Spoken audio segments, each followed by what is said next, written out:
Assalamu alaikum. Peace be upon you. Nice to be with each and every one of you again for one of the National Council's educational seminars.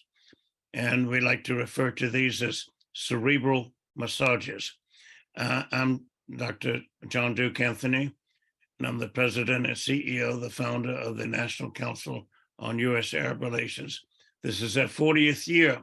And so we're commemorating it throughout the year with various kinds of programs, projects, events, activities that we hope that you find edifying and worth your time and your financial, emotional, logistical, programmatic, and related support. So today we have an issue that's as burning as any pertaining to our vision, which is to strengthen and expand and prove and predict, as well as predict the Arab-U.S. Relationship. That is the relationship between the United States and its Arab friends, its Arab partners, and its Arab allies. And people would take issue with some of those adjectives that I just mentioned in terms of adjectives and nouns that go with it, friends and allies and partners, okay? The National Council has its own way of approaching these challenges, and we do so heavily through programs to improve the coming generation, the emerging generation of America's leaders of later today and also tomorrow, so that we'll be in a less contentious world, we'll be in a more predictable world, we'll be in a world where we can anticipate better, and our children and their children and our grandchildren can look forward to a brighter and a more prosperous future. And then as the case at the present time. On the vision front, we see this vision being stronger at the strategic levels of trying to avoid war and peace. And this is not done by accident or by coincidence. No country or countries can stand alone or solely by themselves. And the adjective that we are still the world's greatest superpower still obtains, still holds, although people are chipping away at it. And yet that is a goal that we have in common. Economically, to place this relationship on a more solid material foundation where people can plan and predict and with regard to their standard of living and their material well-being, and then is the case, has been the case, or is likely to be the case. And politically, this is where the great challenges are.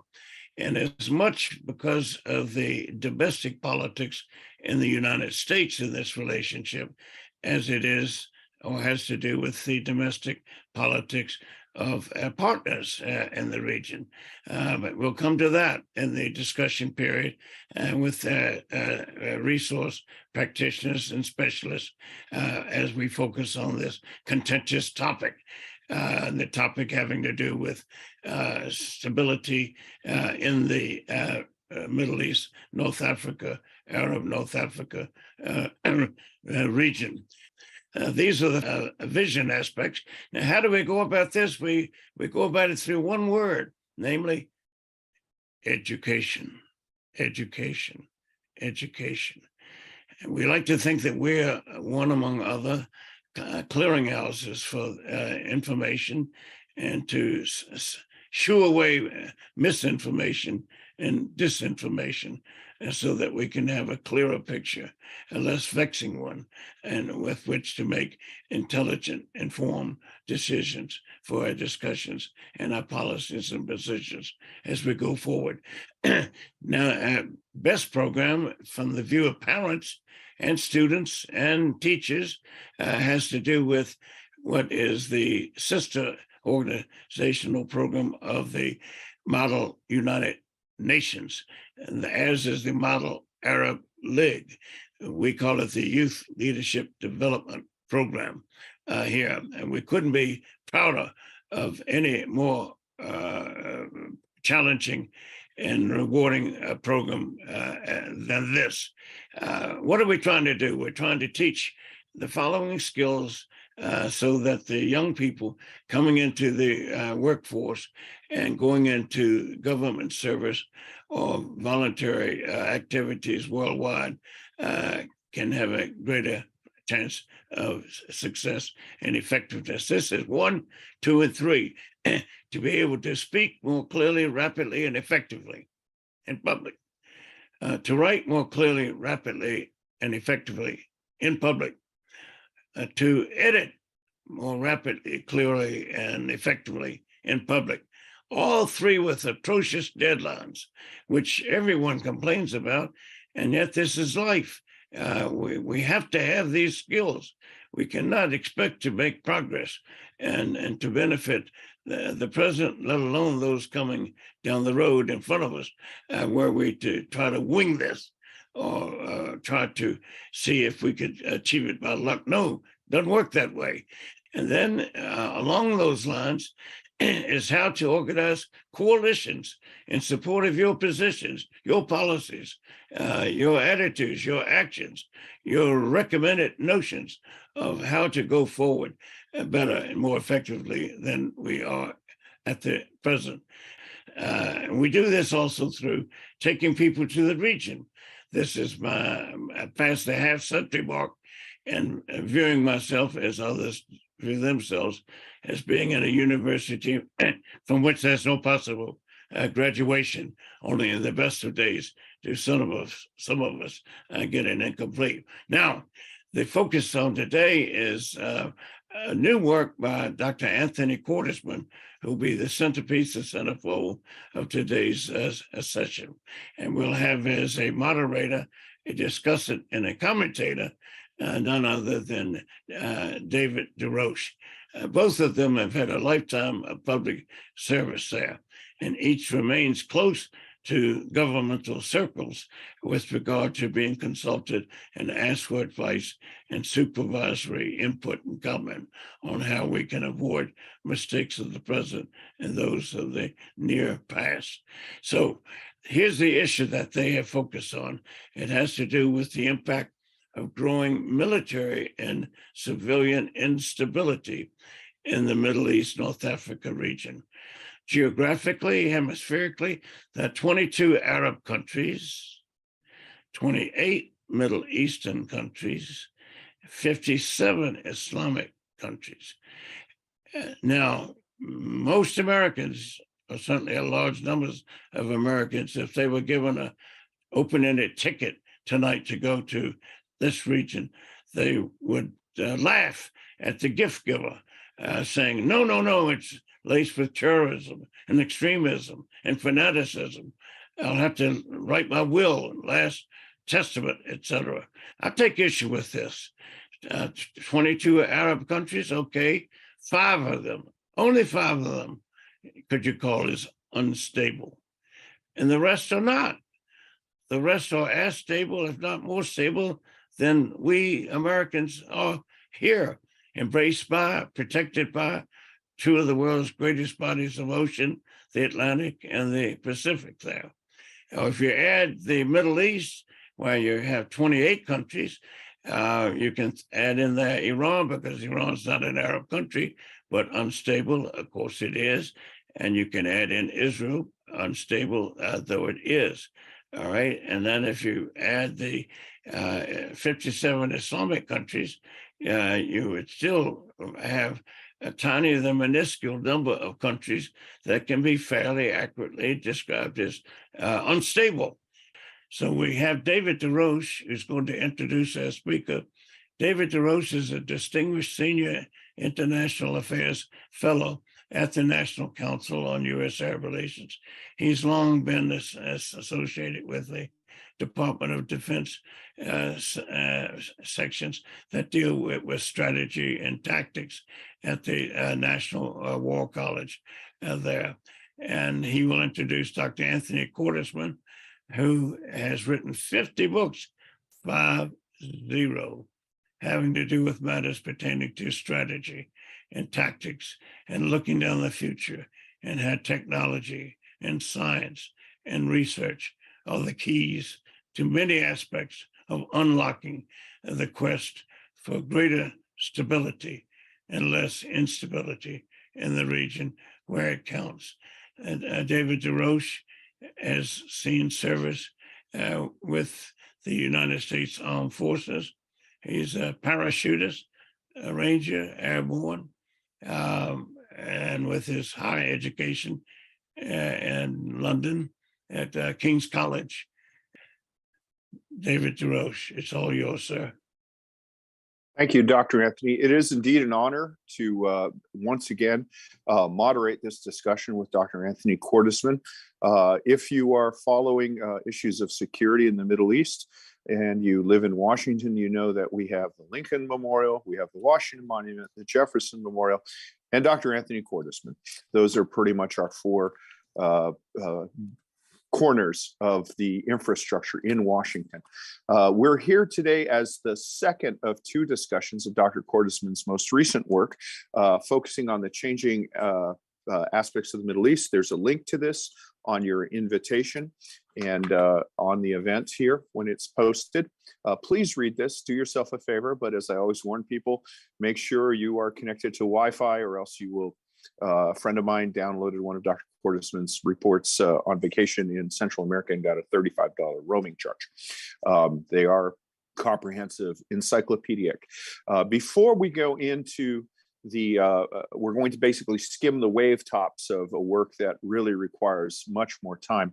I think that there's an elephant in the room that perhaps we should just discuss briefly, and this is the recent normalization of diplomatic relations, or the reestablishment, rather, of diplomatic relations between Iran, and Saudi Arabia. A lot has been made of this. Of course, it was signed in Beijing, although initially brokered by Iraq and Oman, who seem to have been pushed out of the spotlight by Chairman Xi. I personally don't view this as a major development. We're basically reverting to where the two countries were in 2016. Having diplomatic relations doesn't mean you're friends. Moscow has an embassy in Washington, and Washington has an embassy in Moscow. But Dr. Cordesman, before we go into the presentation, perhaps you can share with us your impressions of this breaking news. Well, both countries have a strong reason to try to find some kind of better relationship. Iran is under acute economic stress. The buildup of nuclear and missile forces has certainly given it more military strength, but it's come at an immense cost and it's a major burden. And it has to look at the impact of Israel as a threat, as well as what is happening in the Gulf as a whole, and the fact that while there are some tensions between the United States and Saudi Arabia, the U.S. is firmly committed to supporting Saudi Arabia and the Arab Gulf states in any major encounter between Iran and any of the Gulf states. For Saudi Arabia, there is the question of, are you going to become caught up in trying to acquire your own nuclear and missile forces?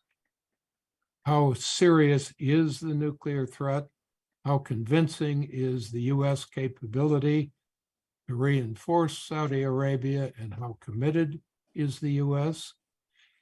And then there is the immense expense that Saudi Arabia has faced through the arms race, which has now gone on for decades, at a time when it's trying to fund a major development program. So finding some way to relax tensions is important. The difficulty is diplomatic relations didn't help all that much when the countries had diplomatic relations. And will they really alter the level of military activity, arms imports, the ongoing question of will both powers become nuclear over time? How will this affect their ties to outside powers? Does this mean that Iran is now going to sort of make a major shift towards China, or it is simply China providing an excuse? And one problem China has is, at least to date, it's never been a major arms exporter or source of support to Iran. In the case of Saudi Arabia, the issue is what does this mean in terms of Saudi ties, not only to the US, but the Saudi role relative to other Gulf states. And I think the real issue in general from a strategic viewpoint is what does China get out of this, if anything? It may have improved relations, but one problem in brokering two opposing sides is unless they come together, exactly where are you except in the middle? I love how you speak in perfect paragraphs, complete with a topic sentence and then a conclusion sentence. Students will do well to study this. Let's go into the presentation now. Mark, if we could have slide 16, please. What really strikes me about this is an overview of the region. And as we know, the region is itself has points of instability, although it also has great points of stability. But another thing which strikes me is that immediately bordering the region, there's considerable instability. So, for example, if you look at the Sahel region of Africa, from Mali all the way across to South Sudan, you have some of the poorest, most poorly governed, most corrupt countries. You have mass migration pressures coming from the south, from sub-Saharan Africa through the Sahel into Africa. If you look on the other side of the Mediterranean, there's always conflict between Greece and Turkey, or at least the potential for conflict. The island of Cyprus still has unresolved issues. Even in Spain, there's still talk of Catalonia breaking off from Spain. So there's instability around the region, which also has a lot of domestic instability. Perhaps a tour d'horizon, if you don't mind, Doctor. Slide 16, Mark. I think that you raise some very important issues, but the world is a very unstable place, and we live in that world, and we sometimes forget how unstable it is in general. And one of the realities of what has happened over the last 2 decades is that level of instability, which we once saw as somehow creating or ending in a global village, has actually increased on a global basis. Something like a quarter of the world's states qualify today as the equivalent of failed states, although for political reasons, we call them fragile states. We have more humanitarian issues today than we have ever had before. Part of that is a function of population increase, but part of it is instability. But let's look actually at the MENA region and the primary states there.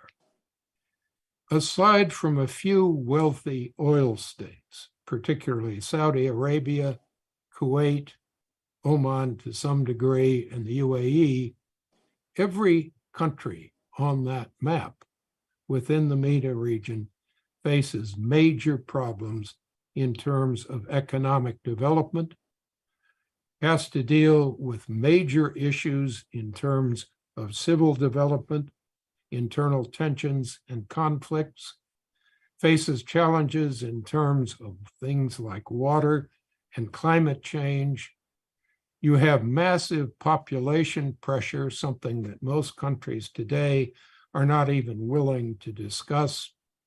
And if you look at World Bank reports on governance, really only a tiny handful are rated as having effective levels of governance that don't involve either authoritarian regimes or problems with corruption or internal instability.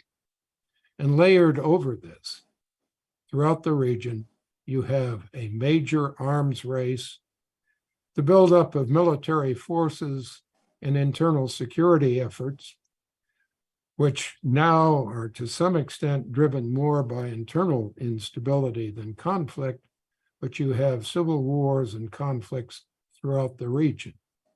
You still have tensions between Morocco and Algeria, which is a country that is an army with a country more than a country with an army.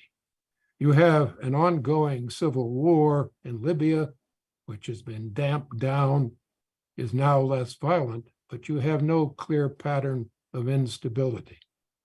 The one success in the so-called Arab Spring, Tunisia, is no longer a success.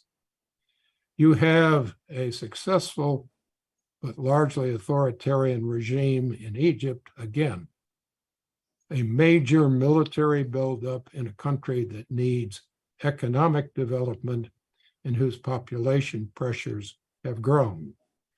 You look at the Levant and you look for some island of stability, and there aren't any. The worst case is Syria, and you have hundreds of thousands of casualties over time, displaced, wounded, injured, or killed as a result of the Syrian civil war. You have instability, almost the collapse of Lebanon.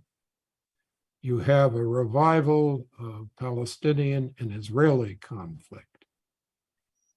You have no point of stability, and you have no clear prospect at this point in time that things are actually going to become more stable. Iraq has been now a source of instability since the beginning of basically the Iran-Iraq war. It has improved in terms of governance. It has moved to some extent towards stability, but it still faces a major threat from ISIS. There are still serious tensions between its Kurds and its Arabs, its Sunnis, and its Shiites, and it does not have effective development plans, and it has not moved forward in many ways as a developing power since really the war in 1990. Saudi Arabia is an exception, but there are questions about its success and its efforts to move toward development and diversification. It is, to some extent, trapped in grandiose projects. And as you pointed out, in terms of this sort of diplomatic recognition, it was driven in many ways by a massive arms race in a question of what's happening in Saudi Arabia. You have the UAE, which can, because of its oil revenues, afford almost any mistake in development, but it has certainly not moved smoothly toward developing its own population. And it is now an Arab state with a majority of its population that is non-Arab and consists of outside workers. Oman is again another exception, but it faces serious economic and population issues. Yemen is a civil war almost as damaging as the civil war in Syria. You have Bahrain with tensions between Sunni and Shiite, and between the population that is Shiite and outside labors. And you then come to Iran, which not only has a nuclear arms race, but has been mismanaging its economy now for several decades, has massive inflation, unstable financial structures, and major development issues, and has to somehow find new approaches to weaponry, either through its own missile forces or through arms imports. So this is the real world situation. And underlying it all across the region is the problem of climate change and global warming, population increases, which are projected to be massive through at least 2050, water issues, and urbanization, which we don't think of as a challenge to stability. But throughout most of the region, that urbanization has occurred at rates which are far too high for stable development of infrastructure, which have created serious problems in terms of employment, particularly youth employment, have brought together factions which were relatively stable and divided into urban areas. And in many cases, you have created a new form of poverty. People have higher incomes, but much higher expense levels. And so in some ways, the region is reporting poverty figures which are fundamentally false. It's using a definition of poverty where income is so low that people are being described as having left poverty, which in many cases, agriculture or alternative jobs. The data are uncertain, and we'll be exploring that at your direction. But this is the real world that we now have in the MENA region. You've touched on a particular bugbear of mine, which is the correlation between architecture and governance. And one of the challenges, I would argue, that in the MENA region, where generally city planning is haphazard and poor, as the population urbanizes, it increases the potential for political instability because, quite frankly, these ungoverned or these newly hastily developed, usually without planning, without foresight, these sort of favelas become areas of potential instability, which is what Paris was before Major Haussmann cleared it out in the 1870s. If we could go further down the Malthusian rat hole, and I'm sorry this is so gloomy, if we could go to slide 19, please. This shows the estimate of rising violence in the region and looks at death rates in conflicts. I was wondering if you could elaborate on this, and perhaps you've already mentioned some of the contributing or aggravating factors, but if you would care to elaborate on this, I'd appreciate it. Slide 19, Mark.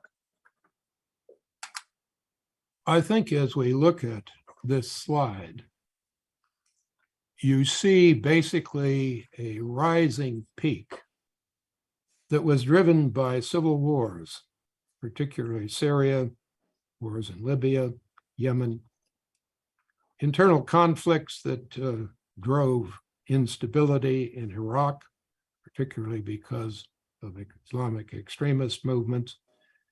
And you see that those peaked, and basically they have gone down.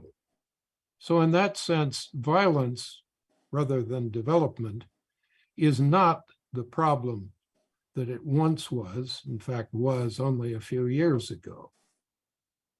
But the problem that you see in this graph is how easily instability in a given country can suddenly go from very low levels of violence through civil war or internal conflicts to very high levels of casualties in violence. The problem with instability is you can't predict when a demonstration or a series of demonstrations turns from demonstrations to violence. And to some extent, the problem you also see here is not all of this represents in any sense a normal end to violence. You also see it was potentially at least the problem of repression. Regimes became more and more controlling. In some cases, they defeated legitimate opposition and peaceful opposition. So this is a warning, but I would say that if you were to look at this, I'd be more concerned about problems of population pressure, problems of political instability, failures in governance to move toward development and meeting the needs of the people. That, I think, is where we need to concentrate to some extent, unless we get another explosion like the Syrian civil war, or we see a return to very intense levels of conflict in Yemen and Libya. These will be a constant problem, but not the driving one for instability in the region. We have a question from the audience. If we can go to slide 38. This deals with Saudi Arabia's ballistic missile capability. And oddly enough, we'd planned to discuss Israel and Iran's, or I'd planned to ask you about it. My own view is that the Saudi ballistic missile capability, which was purchased from China, not operated by China, is irrelevant, probably because of maintenance. It's questionable as to whether any of it is still operational. The Saudi strategic missile forces do exist, and there is evidence that they are seeking to develop an indigenous ballistic missile. There's been, for example, evidence of hard stand testing at facilities out there, but it remains something about which very few people know much. However, we are aware of both Israeli and Iranian deployed ballistic missile holdings, and this is viewed as one of the prime destabilizing factors in what had been a relatively well-defined military balance, or at least from the Israeli perspective, there had been conditions of strategic deterrence. I wonder if you could speak to the trends here and your assessment of how you see this going. Is it going to remain stable, albeit at higher rates, or will it become unstable? I think we need to bear in mind the fact that the kind of drone warfare we have seen in the Ukraine is also the kind of drone warfare that now exists in the MENA region. And virtually all of the MENA countries are looking at drones, even if they are not capable of deploying large payload ballistic missiles. So the idea of precision strikes, which can be launched at short ranges from anything from a dhow to a small aircraft, or from the land. These are issues which probably are going to shift the military balance throughout the region. You also tend to forget that aircraft today deliver precision-guided weapons. And you're watching some of these missiles require very long ranges. When you talk about the Saudis, they bought an Anglo-French air-delivered missile with very long ranges and very high precision capabilities. They haven't used it, but they certainly have the capability. In the case of Iran, it has not only developed ballistic missiles, but very effective anti-ship missiles, while Arab states have bought these, including states like Saudi Arabia and Egypt. So you are watching major shifts in the ability to conduct precision-guided warfare. And I think one other thing that has really been a lesson of the Ukraine war is it's often hard to acquire mobile military targets and use missiles against these. It's not hard to target an airbase. It's not hard to target a port. But more than that, it is much easier to target a fixed land facility unless there are very extensive missile defenses. And certainly, while very few people discuss it, the Gulf is one of the most vulnerable areas in terms of targetability in the world because of its dependence on desalination plants and its dependence on electric power as a critical support for urban areas. These are problems which are shifting the structure of the military balance. In some ways, countries like Israel have also faced this. They've created layered missile defenses. How effective they'd be against the longest range, highest velocity Iranian systems is hard to determine. But Israel is perhaps the one country in the region with fully proven missile defenses, although Saudi Arabia and the UAE and Qatar are improving their defenses. So the balance is shifting, and it's shifting in ways which extend from the shortest range missiles to the most sophisticated. It also is changing in terms of targeting, command and control, the ability to conduct more advanced forms of warfare. And this involves cyber warfare and other forms of advanced command and control and targeting systems. So this is not the Gulf of the Iran-Iraq War or 1990, or even the Gulf of 2020. It has major ongoing military shifts, and it's far from clear where they're going how efficient they'll be, and which countries are going to end up dominating if any kind of conflict takes place. Well, that's comprehensive. I'd like to register a slight disagreement with you, and that is that I think Israel's success in missile defense is against mostly improvised and tactical missiles and really rockets, whereas Saudi Arabia actually has a very impressive track record in intercepting theater, machine-made, not battlefield improvised, but factory-made ballistic missiles in theater. But be that as it may, we can argue over that for days and days, and we have limited time. If we could move to slide 43, please.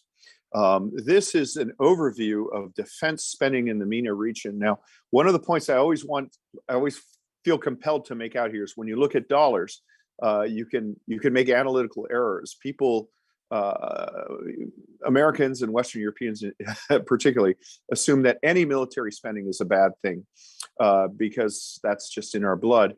And somehow when you look at dollars, you get the idea that a $1.3 billion THAAD missile defense system is somehow, infinite level, orders of magnitude worse than, say, the export of $3 million worth of machine guns to the Sudanese militia for use in Darfur. But we measure what we can measure. And it's true that there are a number of very large spenders, to include, as you pointed out earlier, Algeria, the army with a state, which is always among the world's top spenders on defense, even though its development remains woefully inadequate. So could you just walk us through this and give us your major impressions of this trends in defense spending? Well, one problem we really have, and you almost have to wade through a vast amount of data to discover this, is we are talking to some extent about a liar's contest. A lot of countries basically are not reporting their real defense spending. Some do it by not really reporting on the cost of their arms transfers. Some simply lie about their own industrial efforts. Iran, for example, is paying a great deal more for defense than its public figures. Some countries like the UAE don't really report.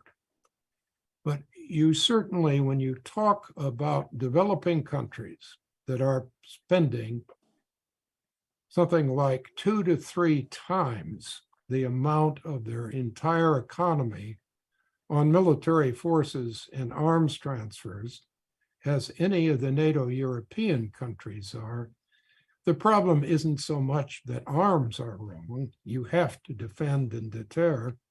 It's that you have so much of the limited amount of surplus capital that these countries have being spent on military forces, and that comes at direct cost of development and the needs of the people.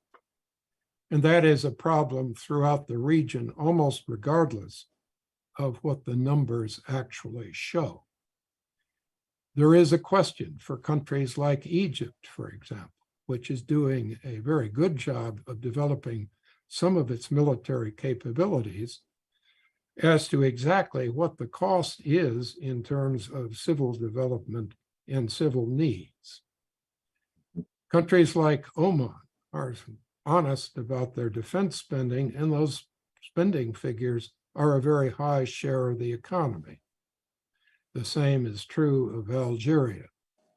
So I think part of the problem you're watching here is, first, not every country is telling the truth. And second, the problem isn't that countries shouldn't defend themselves. It's the fact that if you have very limited money, you basically have to make choices in spending at the cost of your economy and your people. The other problem is the definition of defense spending. One of the impacts of what was once described as the Arab Spring was a massive shift in virtually every country in increasing spending on internal security. Well, internal security isn't on this chart. That isn't a defense spending, but it is becoming a very serious portion of government spending in most of the countries in the region. And to some extent, it is a kind of self-reinforcing problem. If you have a repressive structure of internal security, you provoke problems, which then provokes the need for more internal security spending. If you have deep internal tensions that you have to deal with, as Iraq does, you don't have a choice. You have to deal with ISIS and similar problems.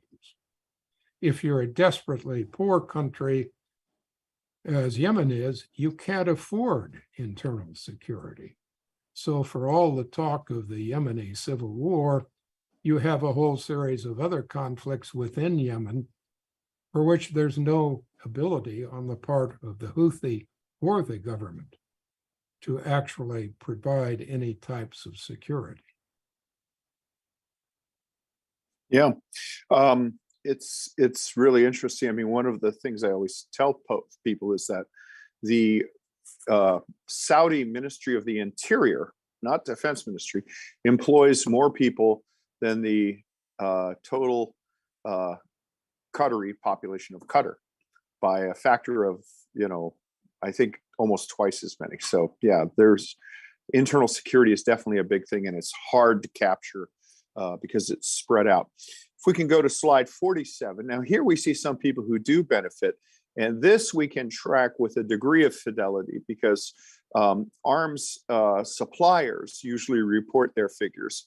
They may not report their costs accurately and their operating expenses and commissions, but publicly held companies have to at least report what they're doing, and there's an incentive to try to create momentum.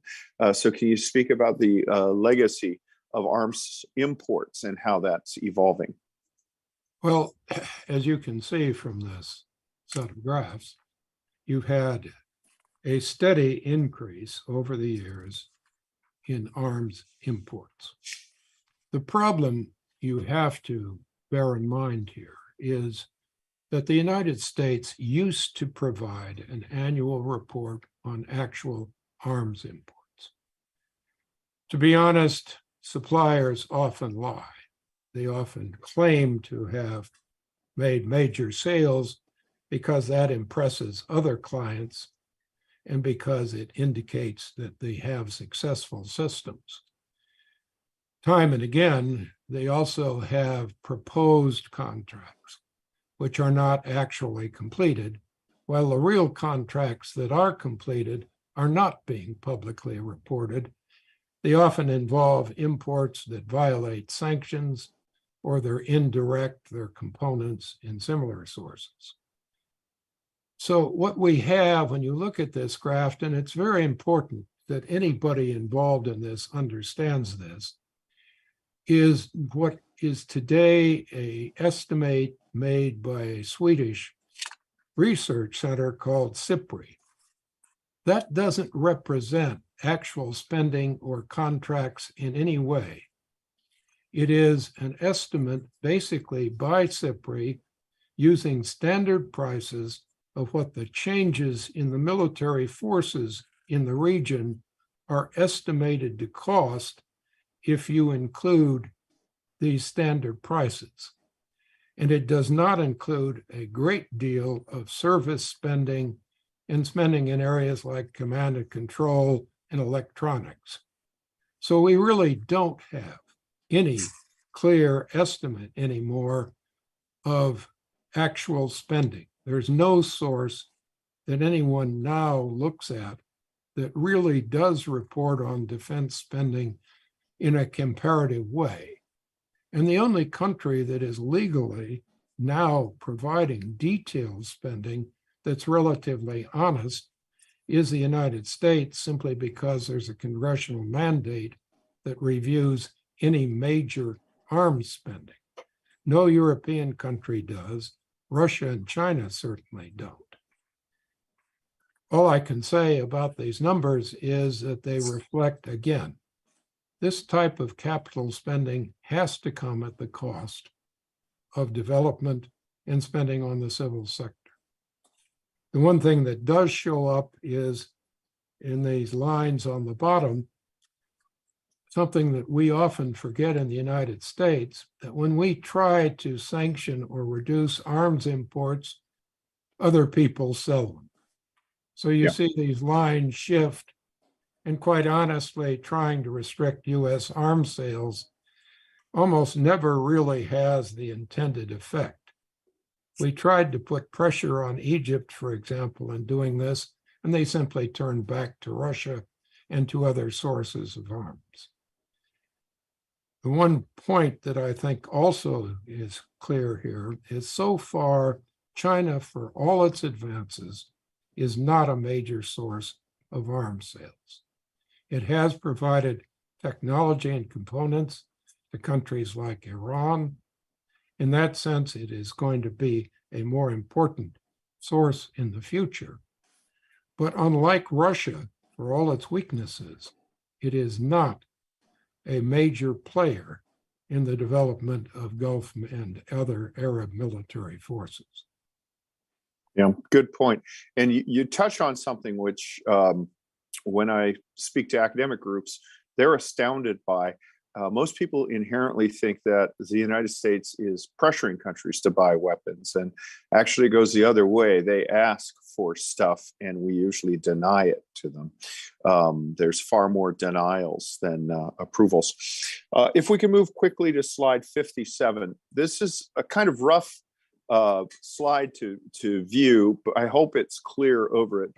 And it's very subjective. It's a relative ranking of freedom in various countries. The reason why I wanted to ask you to comment on this is the view of my bone embedded view that lack of freedom and poor governance is what leads to insurgency and instability. And we see, the record is not good for freedom in the region. So could you speak to this for a minute, please? I think the problem you have with all of these freedom indexes is it's almost impossible to figure out how people are making the estimates. You'd have to spend a fair amount of time looking at the actual numbers here. And a lot of the time you'd wonder, really? That's how they've ranked it? And then you look at the ranking from The Economist, and it's completely different. And you look at other rankings. And one reason for producing a study that compared so many sources is to illustrate how different the estimates are. And also in the actual analysis, a lot of these charts are described quite bluntly as this source is not reliable and the figures are either dated or they're simply figures you can't trust. I would suggest that basically you go to chart 65, which is the World Bank's charts on governance. And if you move on to the next set of charts, just the next one after this, 66, yeah. You begin to see how different a relatively reputable source is in looking at economics and corruption. I think in honesty, freedom is important, but what is often far more of an issue is you have weak governance. And again, let's move one slide further. This is the nominal level of governance. Now let's look at governance by country. Next, please. 68. What you begin to see all of a sudden is that government effectiveness is a critical factor. And here I think the World Bank warnings of how different the sources are, from Yemen at the absolute bottom to countries like Bahrain and countries like Saudi Arabia and Qatar. You see how different these are. But effective government doesn't necessarily mean political stability or freedom of voice. You see radical differences in the effectiveness of the rule of law. And one of the chronic problems, and I think it's more of a threat to the region in many ways than the problems with freedom, is corruption. You don't think of corruption as an abuse of freedom. But when you are consuming a very large amount of government revenues for a relative handful of people at the expense of virtually the entire population, you have pushed them into poverty and affected their ability to have jobs, to have freedom in ways which may be as much of an issue as humanitarian repression. And here, as you look at this chart, which I think is perhaps the most reliable picture, you see that the quality of governance, frankly, is simply not adequate. And here I think it's important to note that long before you saw the Arab Spring and the almost implosion of government after government in the region, the UN's Arab Development Reports warned that these problems could cripple the stability of the region. People have forgotten that it was Arab analysts that first actually highlighted these weaknesses and who proved to be right in predicting that things like the sort of Arab Spring would fail. I'd also point out that while we don't like to mention this in the West, most democratic revolutions historically have failed. And they have failed not because of the sudden rise of repression, but because the people who acquired power believed in democracy, but had no experience in governing and in actually bringing effective rule to the state. And if you look at the experience of the Arab states in the Arab Spring, government after government of people who had never governed but had some kind of democratic origins failed. Yeah, I tell you, this is spooky because you jumped forward. This is my list of slides. And as you see, I was going to go 65, 66, 68. So we're definitely on the same wavelength here. Let's take a jump to 103 because we're going to introduce another depressing issue here. I spoke earlier of Malthus. And, I'm a French Canadian. We speak of the revenge of the cradle and the fact that demographics are destiny. And one of the issues, we've touched on it briefly, is demographic pressure. And, it's an open question as to whether or not there actually is, if the populations are increasing, particularly urban populations, at such a rate that the state just will be unable to support it, and there will inevitably be conflict. So we've posted two of the particularly high risk, high population states here. Maybe you could address that for a moment. Well, I think we already know that countries, by and large, throughout the region have failed to deal with population increase. And one of the metrics, again, the Arab Development Reports have highlighted this, but so have virtually every source that has done a serious analysis of the region. You have massive youth unemployment. It has had its own gender impacts because when men can't get a job in areas where women are just beginning to sort of have equality in employment, they lose more opportunity than the men do. Mm-hmm. And these figures, basically, when you look at projections by the United Nations and by the US Census Bureau, which has its own very effective estimates of population growth, you're going to see this problem grow steadily through 2050. Now, one thing very few people really understand is if we go back to 1950, the average country in this region has a population which is 7 to 8 times higher than it was in 1950. Some of the larger countries you show here, particularly Egypt, already had a reasonably high population, but you can see from these figures how much things have grown. I can remember visiting the Gulf states when they were still under British rule, and they were tiny populations. It wasn't a matter of 5 to 7 times in growth. It's sometimes now 15 to 20 for the smaller Gulf states. And when you look at other data on education, I mentioned the fact that often you see data coming out of the region, which is the effectiveness or the equivalent of a liar's contest. One problem is people report the education in terms of years that people should have. It's brutally clear, even in urban areas, that many students aren't coming close to that level of education. And you have countries which basically don't report people as having dropped out, even if they've left school for a period of years.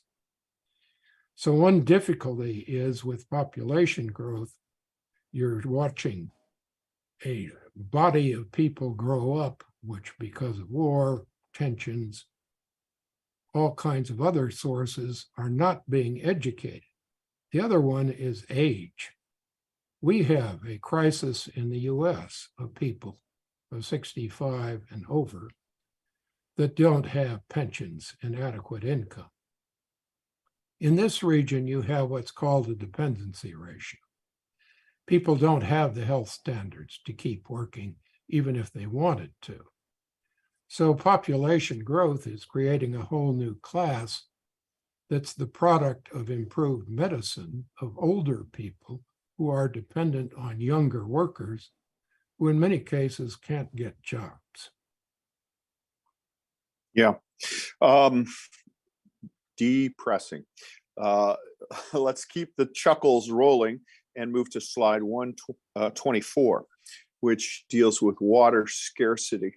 Now, I was born and raised in Los Angeles, and Los Angeles is a city based on the import of water.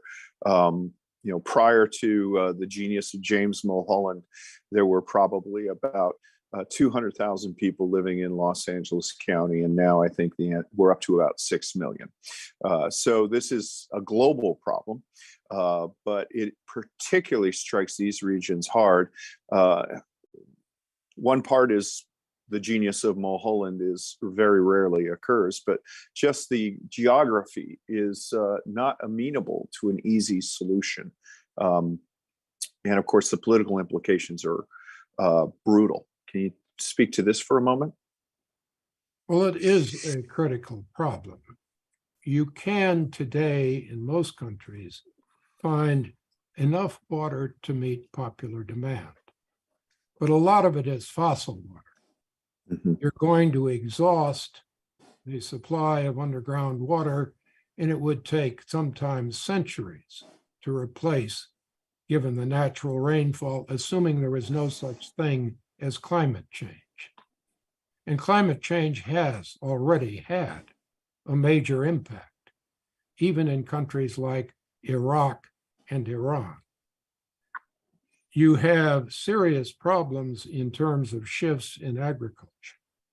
Desalination can cope with part of this, but desalination can't cope unless you have the capital to pay for it.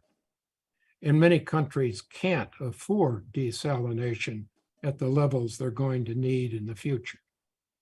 Now, none of us can predict how serious the increase will be in terms of climate change. But one thing you can predict is countries like Egypt face the risk of losing part of their water supply because of Ethiopian demand. You already see in Iraq critical problems with the flow of the Tigris-Euphrates because of Turkish and Iranian use of water. And Iran has seen its largest freshwater lake almost disappear, not so much because of water use, but because of climate change.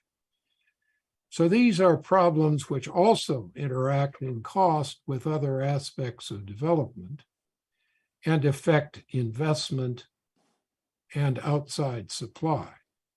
How bad it's going to be in the future is something we really can't predict. But the fact that people have water now is not an indication in the future. And again, let me say, this is an area where most Middle Eastern countries tend to lie in their reporting. They are claiming that almost everyone has fresh water supplies that are perfectly safe and adequate exposure to sanitation facilities. As you pointed out, when you don't plan a city properly, one thing you don't have is adequate sanitation facilities. And when you don't plan a country properly, or it's torn apart by war and conflict, as places like Iraq and others have been, Syria, you don't have adequate water flows. The numbers people are reporting are simply not honest. Wow. And when you can't trust the data, who can you trust? Well, let me just point out, David, Sure. that every year, at least in the past, UNESCO used to have an annual conference on international statistical standardization. I haven't been to those meetings for something like 20 years, but let me say, nobody was standardizing anything.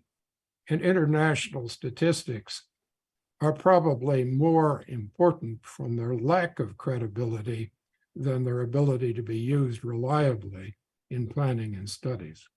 Yeah, I dare say you're right. I mean, the only water statistics that I regard as reliable are Nile flow data, because that has long been bound by treaty, and so many states have both obligations and opportunities from the Nile flow. So there's such a level of scrutiny. And of course, the gauge on the Nile where it leaves Lake Victoria is actually the sovereign property of Egypt, because they view it as being that important. So even though it's located in Uganda, but everything else, yeah, is a crapshoot. And even now in the United States, we're seeing a dispute over water flow data in the Colorado River Basin because of increased scarcity. The only figure that is definitive is we know that Lake Powell is fast approaching the point of unviability because of such increased water usage. So it's not just a problem in the Middle East. One chart that I was really pleased to see is number 130. And you've mentioned desalination. And you know, when I was a boy, we'd read about this and it was seen as the answer to everybody's problems. You've already mentioned that it's difficult to sustain for poor countries.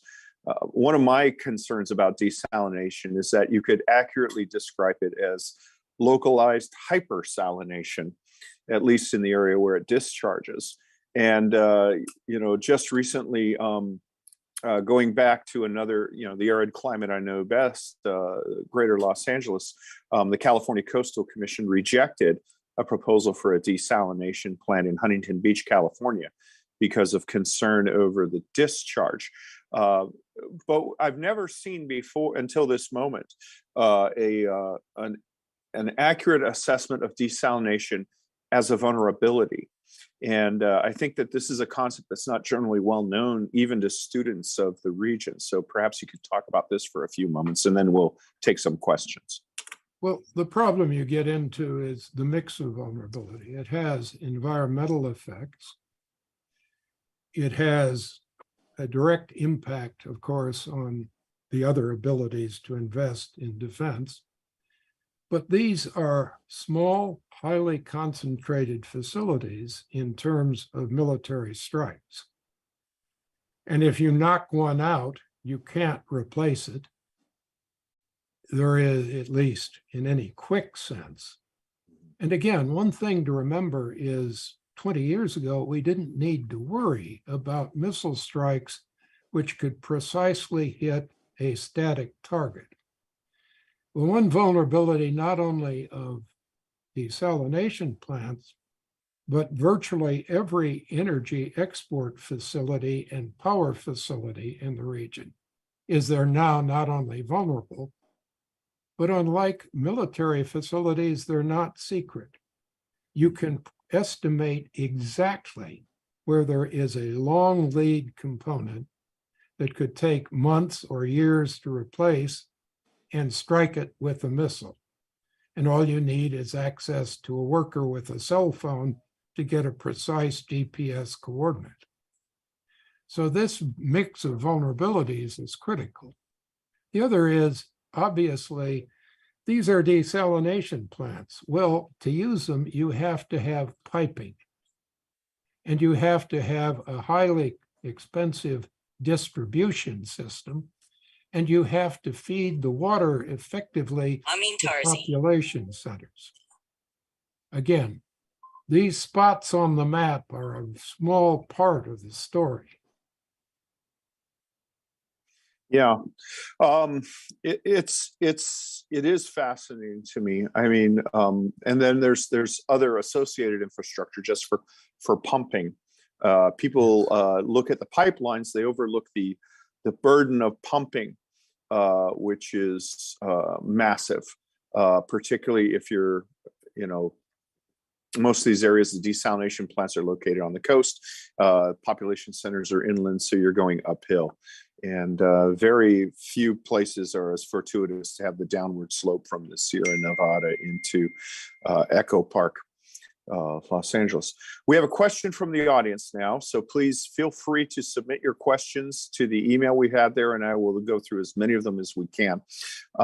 This one says, do you believe that there might be another Arab Spring as violence, failed governance, inadequate income distribution, and hyper-pressurized political tensions are continually rising?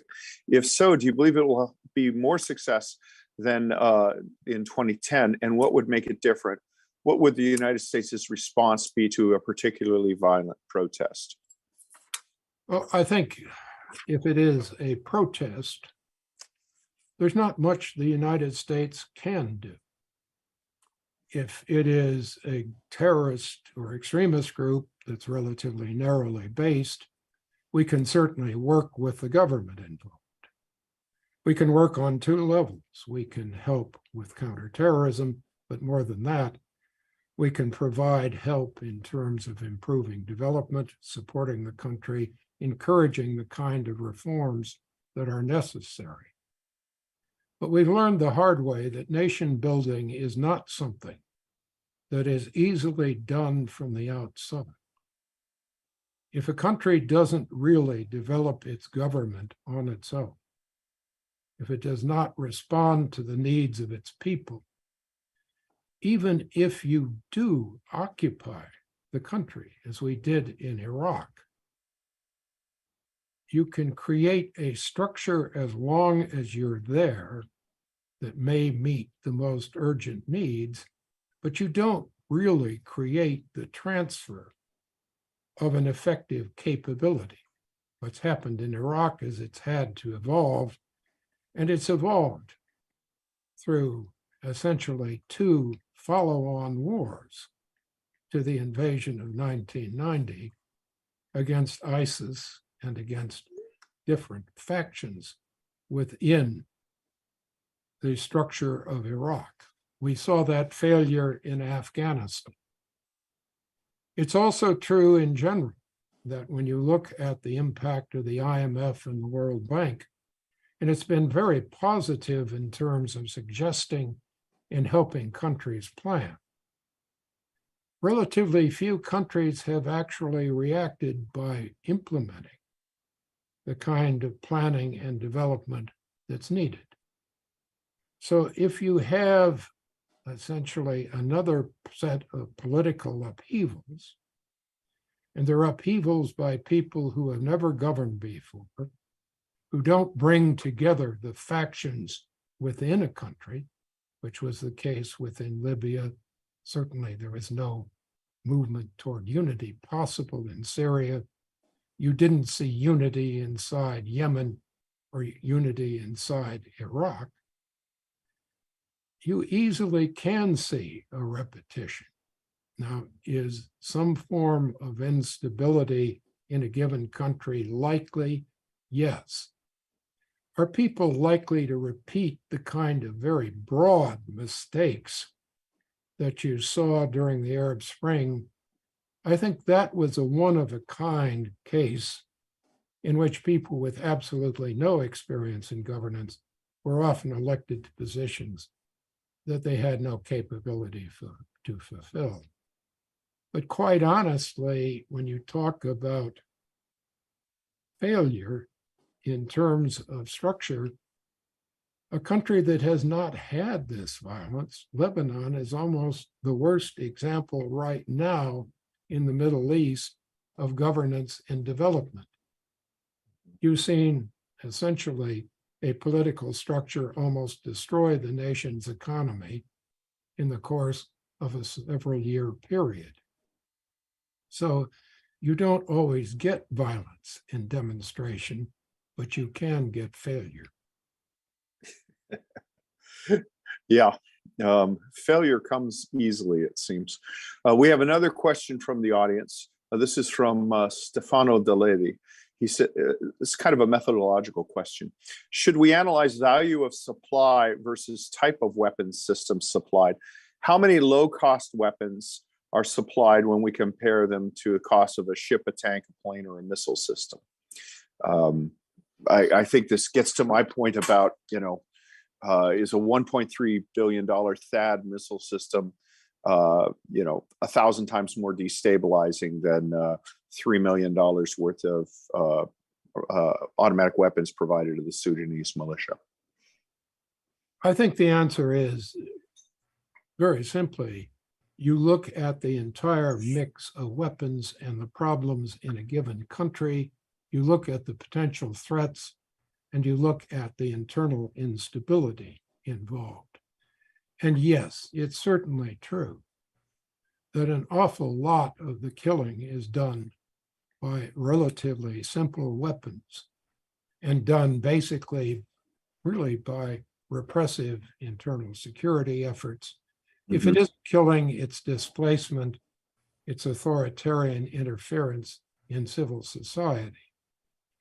The problem with missiles is they can do potentially much more serious damage if the weapons are directed against critical infrastructure, critical military targets, and particularly if they go nuclear or they use biological weapons. So the problem is almost one of exactly what kind of balance are you talking about? It's also true that nobody can really deter very easily with rifles or small arms or light arms. They're too easy to acquire. They're too easy to disperse. You can deter with the higher cost weapons. You can prevent wars simply because no one will take the risk of attacking somebody who has equivalent capabilities. But there is almost no way you can deter a demonstration from becoming violent involving the use of automatic weapons. And there's no easy way to deter the flow of things like drones. These are systems that are simply too easy to move and to shift around. And we're beginning to see that with shorter range things like anti-ship missiles and anti-tank guided weapons. There is simply no easy way to handle the issue. Yeah, no, it's true. I mean, a modern drone is basically a surfboard with a warhead and a motor on it. It's hard to deal with. Another audience question, and I should have thought to ask you this at the opening, so that's my failure as a moderator. What does the China brokered, and I would argue China, Iraq, Oman brokered agreement mean for the Yemen conflict? Well, I think the answer is it's not clear it means anything.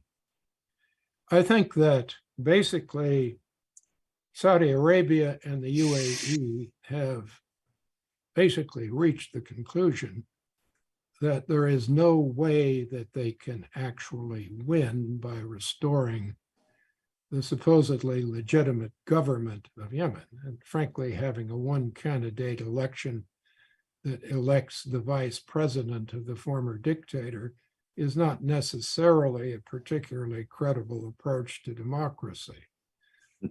I think that it may have simply damped down in terms of Saudi and UAE willingness to participate. Whether Iran feels that it can continue to exert a useful presence where the Houthi becomes some kind of tool, that is something that really isn't clear. They have been able to sort of support the Houthi in using missile strikes. They've been fairly careful that those are not the more advanced forms of Iranian missiles, at least in most cases. But we simply don't know. There's no clear correlation. The other problem that I think has really gotten to be critical is if you look through all of the numbers on the economy and population, governance, and infrastructure of Yemen, once the fighting stops, it's not clear what gets fixed. Because if the fighting is the fighting involving Iran and Saudi Arabia, it's only part of the fighting in the country. And Yemen is so poor, so weak in overall governance, it just is not clear who comes in to actually deal with peace, even if you can achieve it. Yeah, I mean, I tell you, that's a really good point. When I was in government, we had a number of studies that basically, this was before the war really took over and the Houthis took over, that predict total economic collapse and state collapse in Yemen by 2025. And of course, the big study was, I think it was a Citibank study that had, or no, it was a UN study that had Sana'a basically being out of water by, I think, the end of this year. So Yemen was on the verge of state failure even before one of the most brutal insurrections commenced. And it really says something for the national characteristic of the Yemeni people, regardless of their religious or sectarian affiliation, that they are able to still persevere in what is a very difficult environment.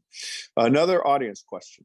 The effectiveness of government is a major concern in the Gulf of military and civilian instability.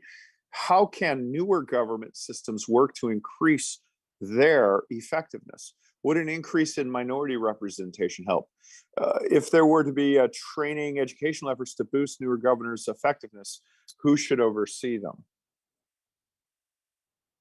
I think that these are good questions, but the basic problem is very often that what you have are governments which are an elite, which sustain power by controlling employment, the use of government funds and investment, and basically are able to sustain themselves, even if they are superficially, as was the case in Lebanon, democratic.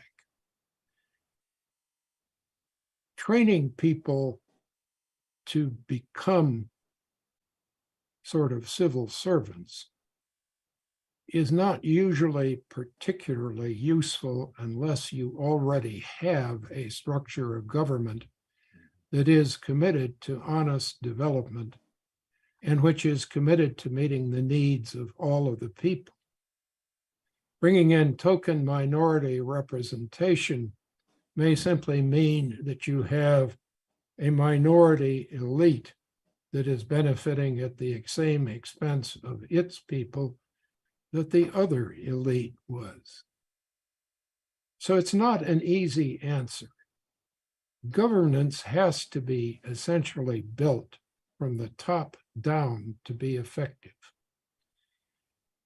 Bringing in better educated people, bringing in younger people that are the product of that education, requires the structure to want to absorb people on the basis of merit.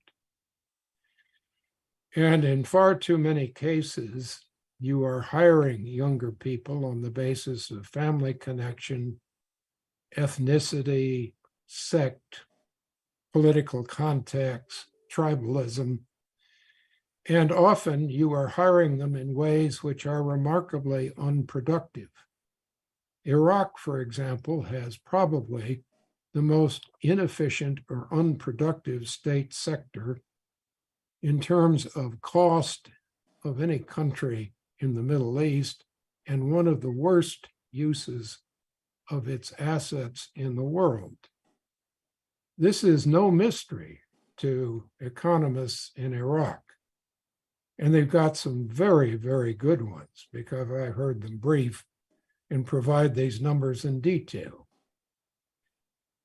But as long as your best people that are already trained are not being given the role that they should be given, or you're not listening to them, or you're giving priority to staying in power, you can't build from the bottom up. Yeah, it's depressing, but I have to agree with you. And the efforts to train sort of civil servants in emerging would-be democracies is depressing. There's two books out of Africa which I think are useful. One is called "Now It's Our Turn to," or "It's Our Turn to Eat" by Michaela Wrong, which deals with Kenya. And when a ethnic minority government came in, and basically what they discovered was it was just a different type of corruption. And then a work of fiction, "No Longer at Ease" by Chinua Achebe, the great late Nigerian author who his work "Things Fall Apart" is probably one of the most read works of African literature. But "No Longer at Ease" is the sequel. But as with The Godfather, I think the sequel is better than the original, and it deals with a person in newly independent Nigeria who is groomed to be one of the elite civil servants for the new nation, and quickly succumbs to tribal pressure and corruption.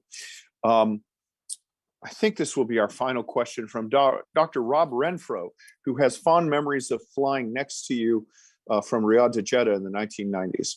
Says, living in the region for the last 3 years is like being a crab on slow boil. It doesn't feel like the situation is becoming less stable outside of the war zones, Syria, Iraq, Yemen, Libya. In the past year, he's traveled to most of the countries we've discussed. Things have been vibrant and progressive, but how do we balance the deeply rooted issues against the outward appearances? For example, Saudi Arabia has its National Development Plan, Vision 2030. It's an example of growth already reflected in that we're seeing progress in things like GDP, foreign direct investment, and culture.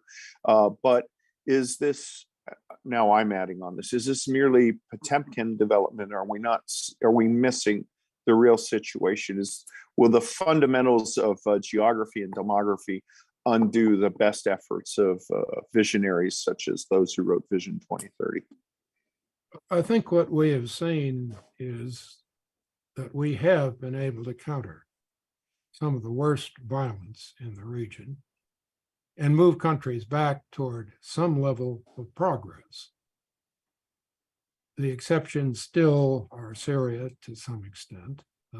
Iraq, I think, is making progress. Certainly Yemen is an exception. Libya is an unknown. And you are watching progress. The difficulty, as you pointed out, is the rate of progress relative to the problems imposed by population growth, by creating cities which are not efficiently and well planned, by having corruption often substitute for effective development in terms of the use of assets, or simply often, yes, you're creating jobs and you're using government revenues, but you're doing that without creating actually efficient, self-sustaining operations. You're simply pouring government money into creating jobs which don't have a productive result. And the end result of that over time is A, you already are excluding a significant amount of the people. Often the real world poverty levels in a lot of countries, which are passive and don't produce violent demonstrations, maybe 15 to 20% of the population. And those numbers are likely to grow unless you see a much more honest and objective effort towards development. Here, the question often for political elites, which aren't corrupt, is if I want to buy stability, I may have to do it at the cost of effective use of government assets. And that's a trade-off which has a bill. But this isn't as if you had a Malthusian nightmare. What you have is rising instability, tension, falling short of the objectives and goals that people need and deserve. And states can go on a long time doing that. That's probably, if you look at the way the UN and the World Bank and IMF and others rank countries, you have probably something like 30% of the world's countries are falling short of effective governance and development, but they are not the source of violence and upheavals. Where that ends up in the long run is an open issue. And that calls for prophecy, not analysis. And it's beyond my pay grade. Well, I'm sorry to go so much literature, but one of Graham Greene's lesser works is called The Honorary Consul. It deals with Argentina, but there's a discussion in there about how a truly effective despotic government keeps its people hungry but not starving. Hungry, they're deprived of energy. Starving, they become desperate. And I don't think that there's that level of calculation at play in the region. But certainly, you know, we've only touched on your final remarks, touched on some of the issues, you know, that bedevil it, the bread subsidy in Egypt, for example, which continues to stymie any logical economic development or government budgetary reform. So the bottom line is, this is a region that has had conflict. It ebbs and flows. We're currently in a relatively stable period, but superior leadership, vision, foresight, and investment is going to be needed, and that investment will come at a cost, and that cost may be viewed in sacrifice of short-term promise. And governance remains one of the key factors. I want to thank Dr. Cordesman for this series of 2 lectures that he's given. Both of them are on the National Council on U.S. Arab Relations website and their YouTube channel. If you found this lecture, you can find the previous one as well. This has been comprehensive, quite a tour de force. We started off as a tour d'horizon, but it became a tour de force. And for that, I thank you. We also want to thank Dr. John Duke Anthony, the founder and president of the National Council of U.S. Arab Relations, its executive director, Pat Mancino, and the events and technical team, Mr. Mark Morozic and Roland Robinson, for putting this all together. The National Council has an active program of events and public commentary, which you can find at their website. And I would urge you to look. We have pretty much about 2 to 3 events per month that are worthwhile. And of course, in October, November, the annual Policymakers Conference is one of the highlight of the Middle East analytical and academic community. And with that, I want to thank once again our distinguished speaker, Dr. Cordesman, for his time, his insight, and his willingness to engage and to skip very rapidly through 100+ pages of slides and demonstrate his mastery of detail across a wide force. So thank you, Dr. Cordesman. Well, my thanks to the moderator. Oh, they only hire me because I'm so pretty. And with that, thank you, and I wish you all a good day.